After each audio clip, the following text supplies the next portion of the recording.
So hello everyone, welcome to Through the Rabbit Hole.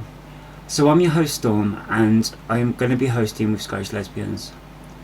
Now we're going to be talking about the ideology. We know the ideology has been talked about to death on different platforms, not only here on YouTube but also on TikTok as well. We also know that you've got the different fractions within this discussion. So you've got the gender critical movement and you've also got the transgender radical movement, right, who are pushing their beliefs and their understandings onto other people, and they're using fear, hatred and scare tactics in order for people to go to their sides. Now what we've done here is that we've brought together a group of people from all walks of life, from people in the LGBT to straight men and women. So we're going to be digging deep into this discussion. This video will come with a trigger warning because we are going to be talking about the truth, about subjects that may offend people, and also answers may offend people as well. So this would be your warning. Do not like what we say, then please leave it in the comment section and let us know why. And we're going to be jumping straight into the video. So I'm going to start off by passing it through to Scottish Lesbians.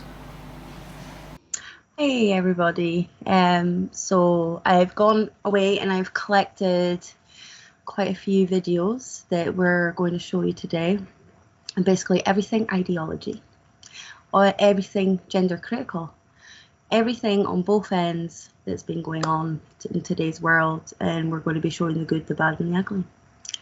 So if you want to start that video. Historically, within a generation, men and women have held similar views or ideologies. With Gen Z, for the first time, we're seeing something very different, which is that men and women within Gen Z have very different views of the world, with women being much more progressive and liberal and men being much more conservative. This seems to be a global phenomenon. These charts are from an article that was in the Financial Times yesterday, and they picked a few countries for this particular graphic, but in the article they talk about countries pretty much all over the world. On these charts, the x-axis is time and the y-axis is political ideology, with higher on the axis being more liberal and lower on the axis being more conservative. If we look at South Korea, we see a huge gap that's developed over time among men and women between the ages of 18 and 29. And if you look at that red line, you do see women are becoming more progressive and more liberal over time, but really the biggest change is young men becoming much more conservative, especially in the last 5 to 8 years. South Korean women are so fed up with the discrimination against women in their society that they're refusing to get married and they're refusing to have children.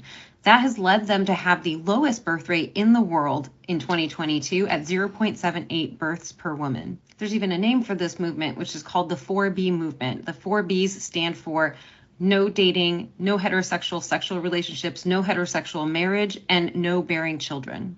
South Korea seems to have the biggest divide among Gen Z, but you see a similar pattern right here with the United States, with women becoming more liberal, men becoming more conservative, and the gap widening. And then you also see the same thing with Germany, where again, women are becoming more liberal, men are becoming more conservative, with the gap widening. In the UK, it seems to be that men and women are both becoming more liberal, but women are becoming more liberal more quickly than men, thus creating a larger gap. In the US, younger men have even more conservative views on gender than older generations. This is a chart showing responses to this statement: women seek to gain power by controlling over men.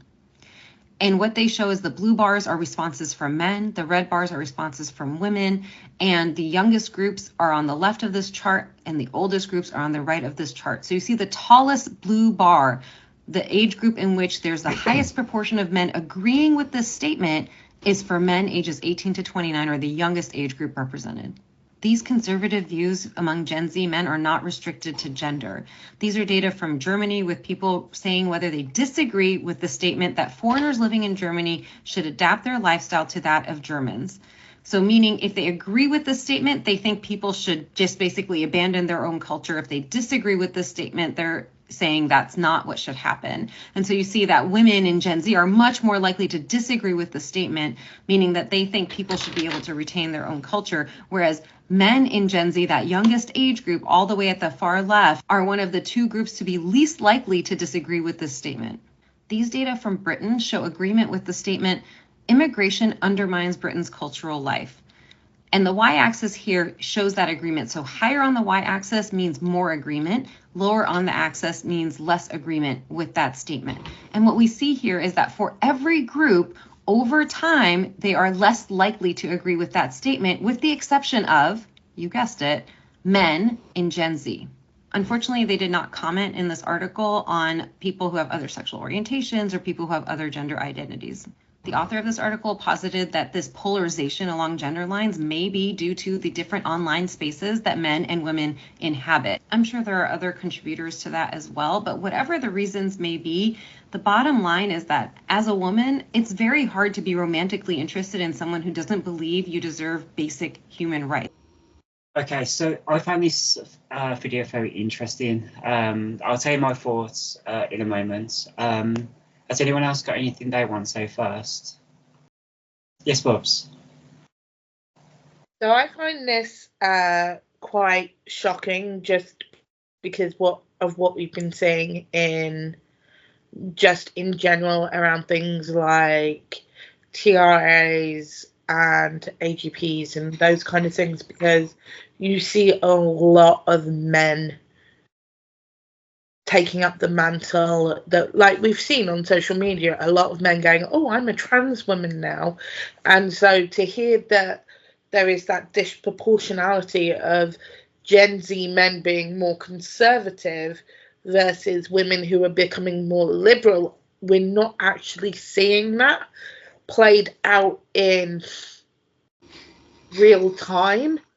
We are actually just, it almost just kind of feels like that was a tick box exercise where, oh, do you think you're more conservative? And I would question the statistics and the questions that they actually asked, because was it general questions over conservative views versus liberal views, or was it specifically around one topic? Like they kept talking about immigration, and so the question I question the questions that got them to those figures, because there were so many different variations of things where you could probably play the narrative that men are becoming more liberal in this area, but women are becoming more liberal in this area, and vice versa.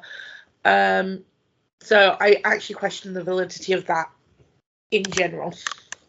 I'm also questioning the validity of it because, like over here, we have stopped listening to polls, because when they're polling people, they're polling such a small amount of people, and the questions are almost like you can't give a right answer.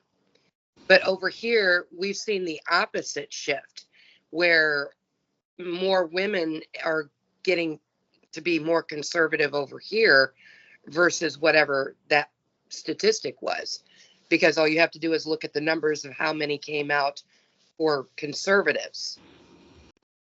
Going from experience, I think that men generally are quite quiet, aren't they, in many respects, whereas women tend to be quite talkative and lead a conversation or lead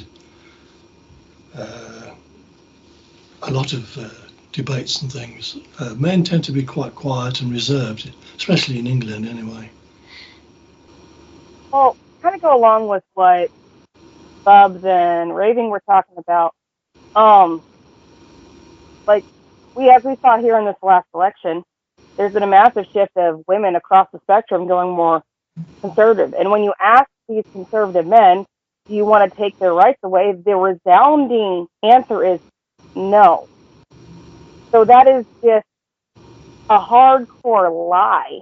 What she was saying is that there is this big misconception that conservatives want to take, modern conservatives. I'm not talking about your classic rhinos, traditionalists, whatever, on either side of the aisle, because the misogynists are there on both sides of the spectrum, whether you're a leftist or you're a right winger, whatever. But there is a massive amount of misinformation on modern conservatives. Every single conservative man that I have ever met, and I've asked this question to because I'm more liberal than my conservative counterparts, I'm a moderate. and an independent, they're like, no, I don't want to take rights away from my spouse. I don't want to take rights away from my daughter. I want her to be able to go to college, do all the things that she wants to do to live a happy, healthy life.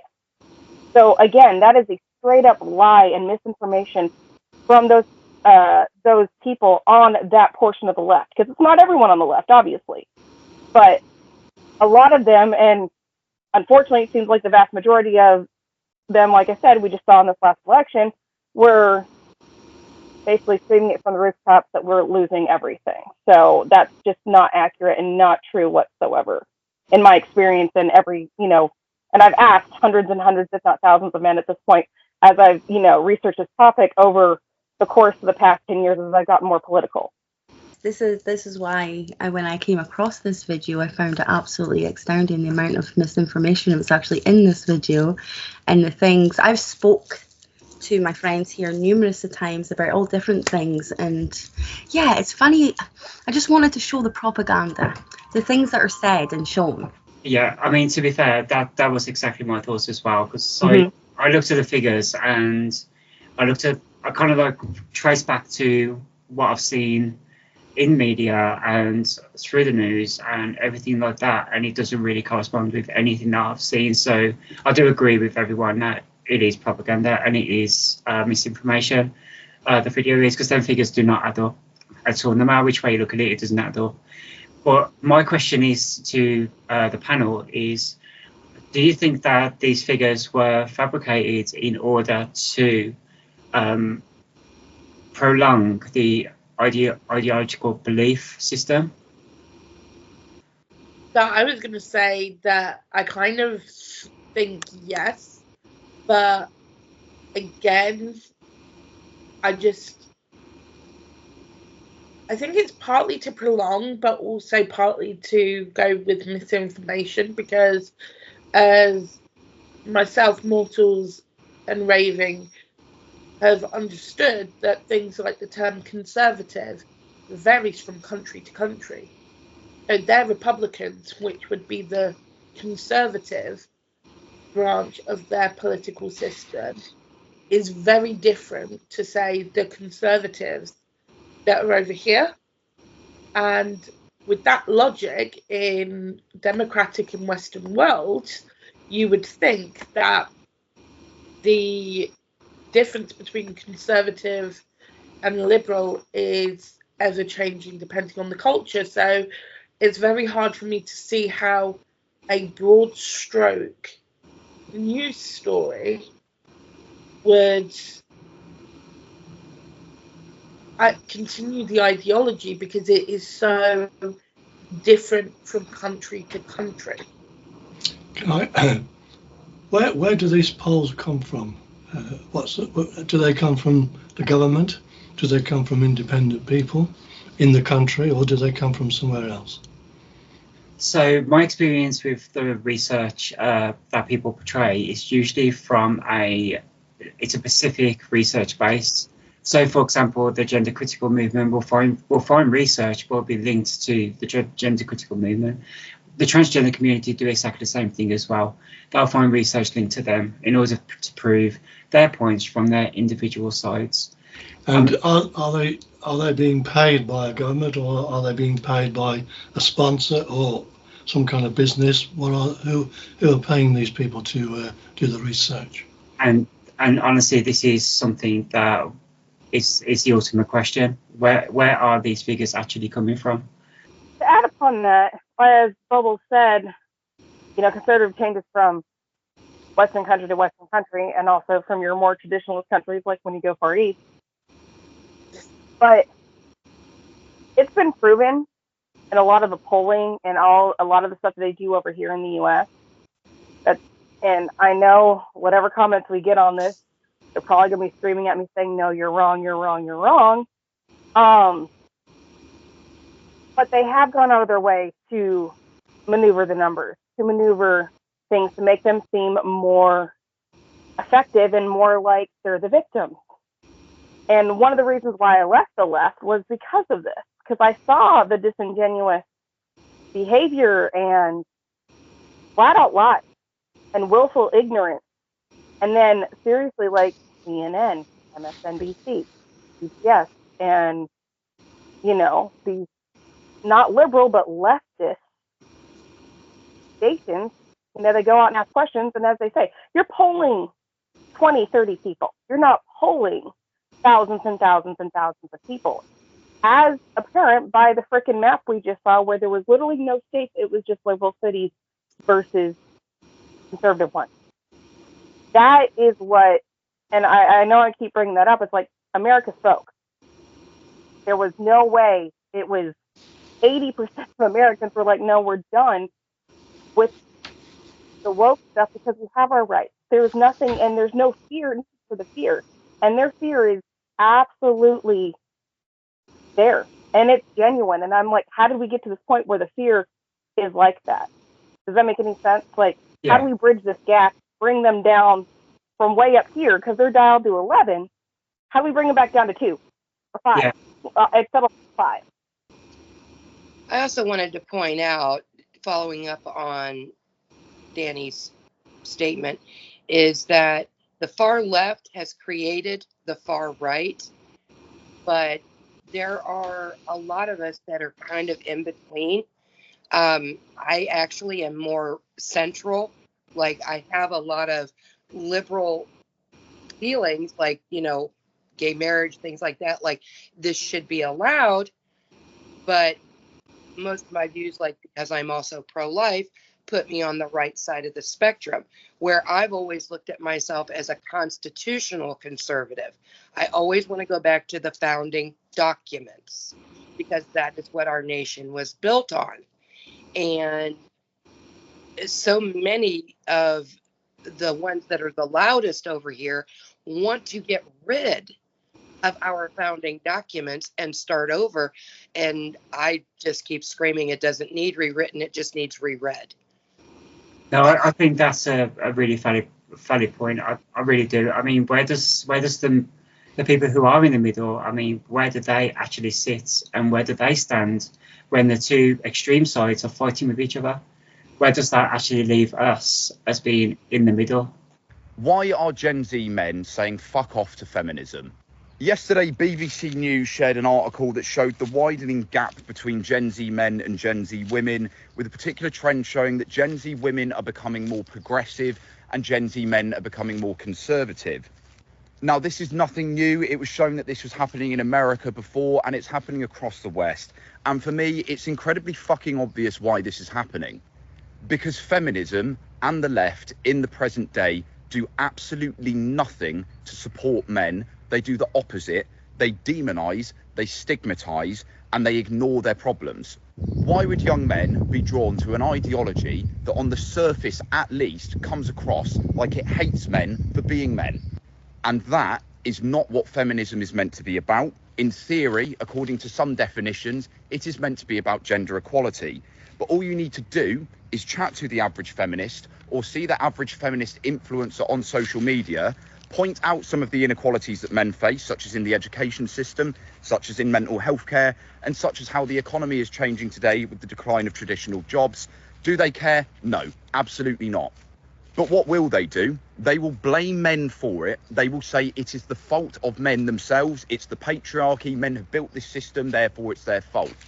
But when it comes to women's inequality, it's a systemic problem, which is weird, because when it's men's issues, it's them that's the problem. It comes from inside. But for women, everything else is outside. Again, it's men's fault.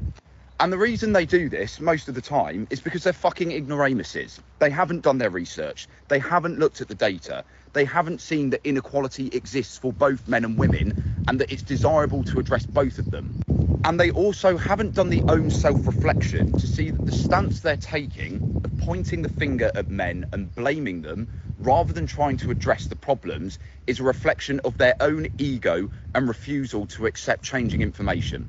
And the problem with this is it's created an enormous vacuum where you have a lack of male support on the left. So it's all come from the right, who are not much better either. It's just led the way for this very fixed traditional idea of masculinity, where if you don't conform to it, you're seen as a beta male or a soy boy. But the left are in complete denial about how they're aiding this side of the right, and they will say something like what I'm saying now as a more neutral observational stance. is akin to that. They will say that anybody who dares to criticise feminist ideology or woke ideology must be a Tate-supporting right-winger. And people can see through that bullshit. They're sick of it. And guess who most of the people are that are sick of this? The young men, the ones who are being told by those people that they're the bad ones. So what does feminism need to do? Start fucking listening to the problems that men are facing and stop pretending that they don't exist, because inequality can exist for both sexes. Check out leading male inequality experts like Richard Reeves. Check out the American Institute for Boys and Men. Check out the all-party political group for boys and men.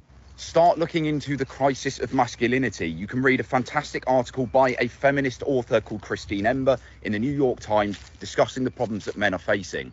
Because when more feminists start taking male inequality seriously too, because it is not beneficial to society as a whole, then we will have less of this divide. Men are not collectively bad as an entire gender, but I'll tell you who are collectively bad: people who believe that they are. And what will those people often identify themselves as? The word begins with an F. Okay, so I've got my own thoughts on this, but I will start with Ryan, then Bubs, and then Mortals, in the order that you guys come in. So, Ryan, do you want to start? Oh, this is a topic I'm very passionate about.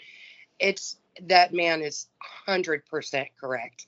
It's not about equality. It's about superiority, especially here in the United States. I see it day in and day out. The inequality between men and women it favors women. We have more rights than they do here. We can choose to keep or not keep children, and the man has no choice in it, whether he also laid down to help make that child. They want to go off daily about the wage gap, but they're not looking at the numbers because there isn't one. It comes down to which career you choose as to what amount of money you're going to make. And then it's all about men's fragility, their toxic masculinity, because they want to make it somebody else's fault other than their own. The third and fourth wave of feminism is absolute lunacy. The first wave and the second wave did what it needed to do. We got our rights to vote. Then the second wave got us the right to earn the same amount as a man. There's nothing that a man can do today that a woman can't do. As far as we own property, we own businesses, we can vote, our voices are heard. I find the whole thing lunacy. So everyone on this panel knows I've said this from day dot. Gender equality will never be equal until all genders are equal in everything, because biological women have certain superior rights to men and are more valued and listened to than men are. Take, for instance, criminal cases where things like rape are concerned. Yes, women have a hard time in the judicial system. Men basically get laughed out of court if they even make it to trial. And even if they do make it to trial, they have to worry about the stigma of being considered a gay man or whatever. And it's just absolutely disgusting. And again, with domestic abuse, that is also something where women seem to have more rights than men do, because it's that whole toxic masculinity thing, which really frustrates me beyond all belief, because it's things where if you want the benefits, then we need to be equal in both the benefits and the negatives. And that is something I believe wholeheartedly in. And again, it's not just men who are subject to these feminists. I've regularly mentioned that when I started coming out as a non-binary person, I had feminists, even though I'm a biological woman, I had feminists turn around to me and tell me that I am a traitor to my biological sex because I identify as non-binary. They haven't heard my story, they haven't understood why I identify as non-binary, they haven't understood the history or any of that, or understood me as a person. They've just gone, well, you're a biological woman who doesn't identify as a biological woman, therefore you're a traitor. And that, for me, is something that is just unacceptable in this world, where women do have, as Mama said, we have the right to vote, we have the right to work, we have the right to have the same wage as a man. There are very few things that we are unequal to men in, and there are quite a lot more that men are unequal to us in. So in this day and age, that kind of mentality is A, not needed, not warranted, and yeah, I could go on forever, but I know my time's running out. So I don't know if you guys remember, back in 2016, there was a documentarian who was a hardcore feminist who had her red pill moment. As such, she wanted to get into the men's rights movement and get down deep and why, because back in 2016, it kind of, meninism was a thing. And it still is to a certain extent. MGTOW started being a meme, men go their own way. She started approaching this. Her initial approach was whenever they bring up, like, okay, men are more likely to commit, am I allowed to say the proper terms on this thing? Yeah, you can say whatever you like on here. Men are more likely to commit suicide and succeed at committing suicide. And so, but she was finding herself, well, women attempt it more often. Every time a valid argument came up, she was trying to find the feminist way of trying to rationalize, well, women have it worse.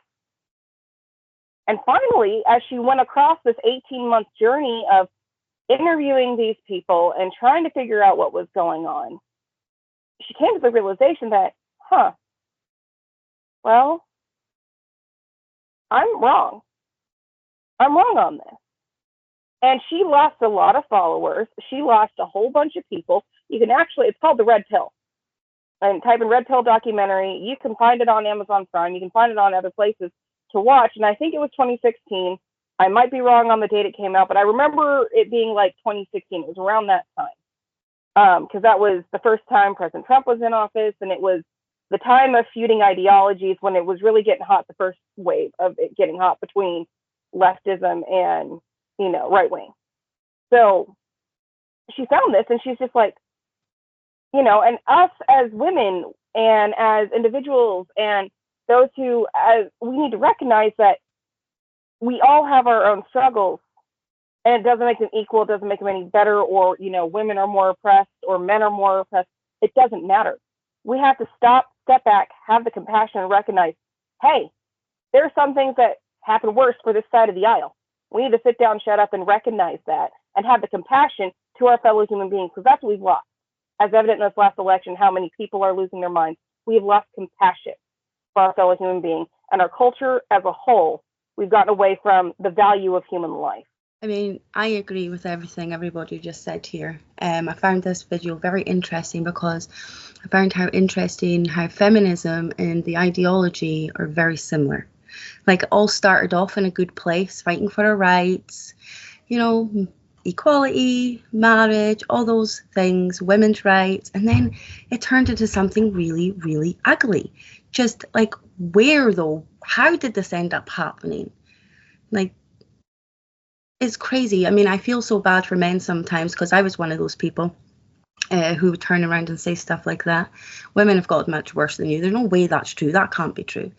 And I had what Moral said was a bit of a red pill moment, and I realised that is actually really sadly not the facts. And men's mental health is a million times worse than women, and they actually really do hurt themselves.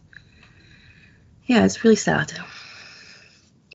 I just wanted to expand on it a little more now that I've calmed down from the first bit. There's a lot of women that are going back to more traditional roles now, and they're called trad wives. And they're getting eaten alive by the feminists saying, you shouldn't be doing that, going back into the home. Well, in the same instance, feminists want to say, you can have it all. You can have a career in the family. No, you can't. Not really, you can't, because at some point you're going to be missing something that's going to happen. So you're going to have to miss a recital with the kids, or you're going to have to work less because of kids' appointments, things of that nature. You're always going to be missing something. So no, you can't really have it all. So when we put it off on the men that they have to do all of the work and then come home, and then women just kind of treat them this way, like they're an accessory, so to speak, then it really breaks down. Well, why men feel like, well, why am I doing this every day? Why am I putting myself through this to not be appreciated? And that's why their suicide rates are so high. But there is a definite disparity in the self-harm between men and women. And I mean, I guess growing up, because my mother was a feminist, she marched and burnt her bra and everything for the second wave of feminism. So I grew up with very feminist ideals. But as I grew up and matured and paid attention to the world that was going on around me, I noticed a huge disparity going on between men and women. And it really makes you stop and think, if you're willing and able and ready for that conversation. There's too many women that are self-proclaimed feminists that have neither the time nor the inclination to actually have that conversation. Yeah, so if the panel doesn't mind, I'd like to bring in the two men we have on the panel with regards to this conversation, as I feel that they have the right to obviously comment on this. So I'd like to bring in Charmaine first. Introduce yourself. Hi there, I'm Charming, CB. The one things that I've noticed listening to a lot of the conversations, you'll find that at least over here, like in the United States, you run into I guess you'd call it the silent majority, simply because of due to things like employment. And I know this affects both men and women. When it comes to employment, you have to kind of keep a lot of your views quiet. You don't talk about them a lot at work and even after work, because like if you're looking for employment over here, they're looking at your Facebook pages and things like this, because the more radical any viewpoint is or different from everybody, it literally affects that owner's business. So they kind of don't want that, dealing with work. So you find out a lot of times you have viewpoints, but you can't really express them out loud, almost either in public or private, for just fear of the fact of the repercussions of it. So I think that has a lot to do with the views that people hear. That's why I think you hear a lot more of the liberal, like the extreme far right and the extreme far left, because it really doesn't affect them that much. Because they're, when they're going to talk outward, and they don't really care who it hurts. Yeah. That's why, people that are conservative, I view myself kind of as more center, but a little to the conservative side. A lot of what you're talking about I can relate to, but I've never come across that in my working life. I've worked in the film industry, and I've worked in the cinema industry, and most of the people I've met have been treated equally. We had women managers. We've had women directors, producers, presenters. I've worked with, well, as an example, in the cinema, we had a woman projectionist, the only woman projectionist I've ever worked with. And she had a husband who was a manager, and she was treated as I was, never treated any other way. If she had a voice, she had a voice. Women managers have always had voices. They've never been questioned, really. So I can't really say a lot more than that. Yes, there are prejudices, and there are people that like to take control. But I think that's everywhere, isn't it, really? But I've never had any problems at all. And I've never, just to elaborate on that, the woman I worked with as a projectionist, I've never had any problems, but I did get feedback from other people saying that I wouldn't work with a woman, and I suppose they had some kind of resentment. I don't know, but I've never had any problems at all. Just in general, like in regards to why, going back to the video on Facebook, what another thing is, as you brought up, why modern men are leaving feminism or the left or any of those far left liberal ideals is, as he said, like case in point, I was at with a while ago. Someone was there, and I don't think she heard this, but I was walking around, and this was the last couple of years, and one of these girls hit this little boy and said, "You can't touch me, I'm a girl, but I can hit you." And the fact that this little girl knew that and knew how to weaponize that against another little boy shows how messed up and how sick we have gotten as a culture universally. These children were probably 6 years old and younger, and she looked at him all haughtily like, "You can't hit me back. But I can."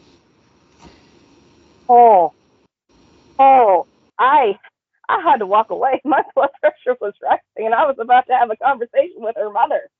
yeah.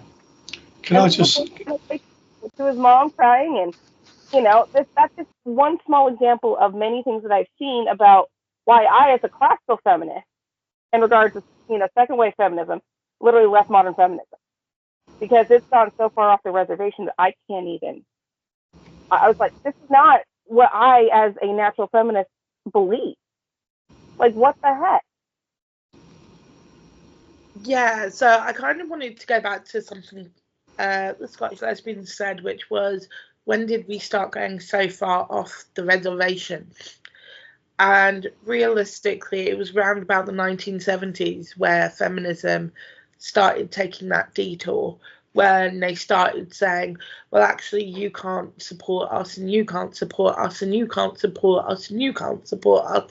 And that was going for people who were transsexual, that was going for people who were gay and male, that was going for anyone who wasn't a biological woman, saying, we're feminism, we're about women, you don't fit our mold, so you can't support us. And we've seen that a lot today, where, going back to, for instance, when the whole Roe v. Wade situation came about, I remember watching the news, and so many women were holding up signs that basically were like, men stay out of the argument, this is our fight, blah, blah, blah, blah, blah, blah, blah.